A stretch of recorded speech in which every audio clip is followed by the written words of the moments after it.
This is everything that's going to come with the enhanced auto sexy buttons. So you're going to get your actual buttons, and we'll talk about why these are white and why these are black in a second. You're going to get these different trim pieces.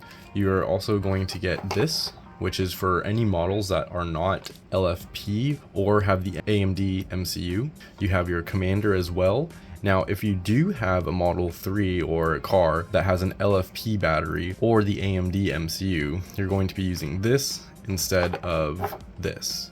So for me, I'm not going to be using this. This is just for the other models, older models or other models, and we're going to be using this instead. The install process is still very simple, just a little bit different location. You're also given this pry tool and a bunch of different stickers that you can peel off and put on the buttons. So if you want to know which does which, you can describe it with these. So let's talk about these actual buttons. Now you can change the trim pieces. They have a little bit of adhesive on the back. That's how you can stick them to things. The trim pieces, you can make them either white or you can keep them where they come with as black. Now I like the white just to match the theme of my car, and the way to change these out is actually super simple, and you're going to need to change these out whenever you need to replace the battery, which is something you'll do every about 2 years or so. So to remove the casing around here, you're going to notice that you have this little dimple right here, and inside of this dimple you can put your fingernail or like a pry tool and then just pop it open. You can see it comes apart just like that, and it just breaks off like this. Now once this is removed, you can remove this top portion as well, and this is just going to be the part that pushes down that allows you to click the button. The button is in the middle right here, and this is kind of like the board inside of the button itself.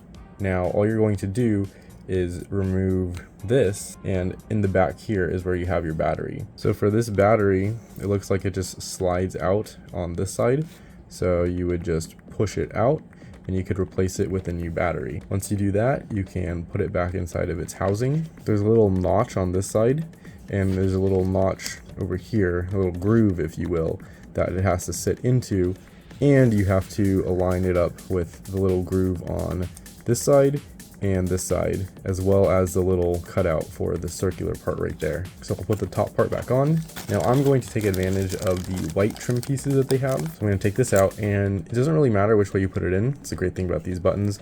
They're pretty symmetrical all around.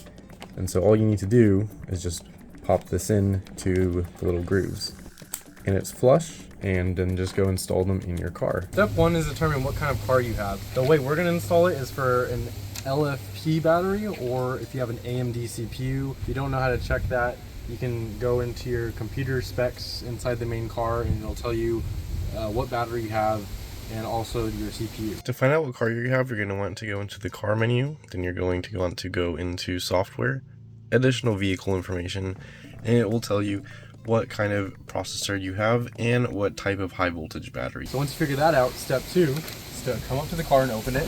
We're going to be on the passenger side. So on the passenger side, you have this pry tool that comes with the kit, and you're just going to want to remove this panel right here. To do that, it's easiest if you pull this weather stripping off a little bit, because you're also going to want to remove this bottom panel. Let's pull all of this off for now. All the way to back here, because this panel is going to come off.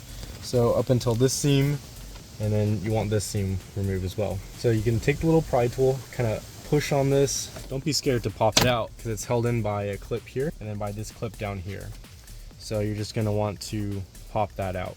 Now the next step is you don't need to remove this bolt, but underneath of it there's this little pin right here that's holding this trim piece in. This little part right here, you're just going to push this in, and this should just pop out like that. From there you can kind of wiggle it out. So you're going to want to push this in and then just wiggle it out from there, and then that should come off pretty easily. Now from that, you should be able to pop this out. It's held in with these clips on the grooves right here. Gently, you're just going to want to pry this out. Right here is where the electronics are. So once this is removed, you can see all of this stuff inside of here. Now, none of this is extremely important. You don't have to know what any of this does. What you do have to know is this part right here. So you're going to take this module, this pin is going to go inside of here. It's like the OBD2 port, it's the equivalent of it. Fit it inside of here. This could be a little bit back here, but it is gonna be it should be a blue color, and that's gonna snap in like that. This is just gonna remain open so that you can use it as if this were still open. It's a splitter. And then the next step is for this one right here.